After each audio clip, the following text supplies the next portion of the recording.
Saudi আরব সহ মধ্যপ্রাচ্যের কয়েকটি দেশ আল্লাহর সন্তুষ্টির উদ্দেশ্যে দুম্বা উটসহ হালাল বিভিন্ন প্রাণী কোরবানি করে। আবার বিভিন্ন দেশ থেকে সৌদি আরবে হজ পালন করতে যাওয়া ব্যক্তিদের করা কোরবানির অধিকাংশ মাংস থেকে যায়, যা পরে ফ্রিজিং করে বাংলাদেশ সহ কয়েকটি মুসলিম দেশের এতিমখানায় বিতরণের জন্য পাঠায় সৌদি আরব। তারই অংশ হিসেবে বৃহস্পতিবার ভোলার বোরহানউদ্দিন উপজেলায় দুম্বার মাংসবাহী একটি গাড়ি পৌঁছায়। তবে গাড়িটি পৌঁছানোর পরই ঘটে বিপত্তি। স্থানীয় প্রভাবশালী কয়েকজন এসে প্রথমে চালককে গাড়ির দরজা খুলতে বলে। চালক দরজা খুলতে অস্বীকৃতি জানালে তাকে মারধর করে দরজা খুলে একে একে দুম্বার 4টি বক্স নিয়ে চলে যায় তারা।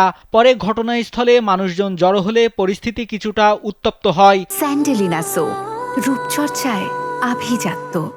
পরে বোরহানউদ্দিন উপজেলা নির্বাহী কর্মকর্তা রায়হানুজ্জামান এসে কে বা কারা অনাকাঙ্ক্ষিত ঘটনা ঘটিয়েছে জানতে চাইলে কেউ উত্তর দেয়নি। পরে ট্রাকে থাকা সব মাংস পুরো উপজেলায় দিনভর বিতরণ করেন। অন্যদিকে এলাকাবাসী জানান, সৌদি থেকে যে দুম্বার মাংস আসে প্রথমবার শুনল তারা। বিগত বছরগুলোতে দুম্বার মাংস আসতো তা কেউ জানত না। আসলেও সব মাংস নেতাদের বাড়িতে পৌঁছে যেত।